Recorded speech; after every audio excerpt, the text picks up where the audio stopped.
GSFC દ્વારા મનોરપુર ગામે ખેડૂત જાગૃતિ કાર્યક્રમ યોજાયો. મનોરપુર ગામ ખાતે ખેડૂતોને નવી QR કોડ આધારિત ખાતર ખરીદી વ્યવસ્થા અંગે માર્ગદર્શન.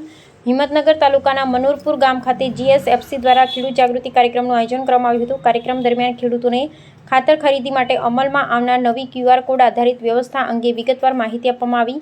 ખેડૂતોને મોબાઈલ એપ્લિકેશન ડાઉનલોડ કરવાની પ્રક્રિયા, નોંધણી તેમજ QR કોડ જનરેટ કરી ખાતર ખરીદી કરવાની સમગ્ર પ્રક્રિયાનું પ્રાયોગિક માર્ગદર્શન આપવામાં આવ્યું. ઉપસ્થિત ખેડૂતો દ્વારા નવી વ્યવસ્થા અંગે રસ દાખવવામાં આવ્યો અને વિવિધ પ્રશ્નોના સંતોષકારક જવાબો આપવામાં આવ્યા.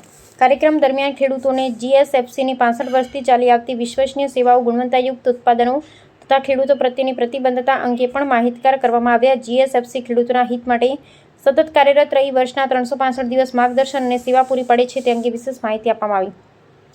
આ કાર્યક્રમમાં જીએસએફસીમાંથી શ્રી ધવલભાઈ લીંબાચિયા, શ્રી મયુરભાઈ ચૌધરી તેમજ જીએટીએલ ડેપો ઇન્ચાર્જ શ્રી કિશનભાઈ ઉપસ્થિત રહ્યા હતા. કાર્યક્રમનો મુખ્ય હેતુ ખેડૂતોને નવી ડિજિટલ વ્યવસ્થા અંગે માહિતગાર કરી ખાતર ખરીદી પ્રક્રિયાને વધુ સરળ, પારદર્શક અને સુલભ બનાવવાનો હતો.